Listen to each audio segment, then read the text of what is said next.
ಜನ ಈಗ replacement surgery ಅಂದ ತಕ್ಷಣ ಯಾವ ಪರಿ ಭಯ ಬೀಳ್ತಾರೆ ಅಂದರೆ, ಯಾಕೆ ಭಯ ಬೀಳ್ತಾರೆ, they would have heard from somebody.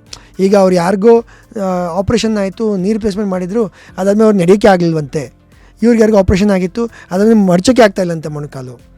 ಇದೆಲ್ಲ ಯಾಕಾಗುತ್ತೆ? ಇದೆಲ್ಲ the reason being not because the surgery has gone wrong. 99% of times surgery ಆದಮೇಲೆ ಅವ್ರು ಏನು ಮಾಡಬೇಕು ಮನೆಗೆ ಹೋದ್ಮೇಲೆ ಅನ್ನೋದನ್ನ ಕ್ಲಿಯರಾಗಿ ಎಕ್ಸ್ಪ್ಲೈನ್ ಮಾಡಿರೋದಿಲ್ಲ.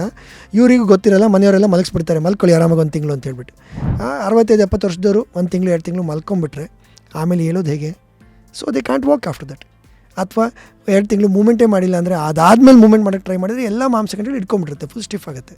ಆವಾಗ it will become 10 times harder to get the moment. ಎಷ್ಟೋ ಸರಿ ಏನಾಗುತ್ತೆ, ನಾನು ಡಾಕ್ಟರ್ ಕೊಲೀಗ್ಸ್ ಹತ್ರ ಕೇಳಿದ್ದೀನಿ, ಅವರೆಲ್ಲ ಹಳ್ಳಿಯಿಂದ ಬಂದಿರೋ ಅವ್ರಿಗೆಲ್ಲ ಅರ್ಥ ಆಗಲ್ಲ, ಅಥವಾ they have come from some other background, they won't understand.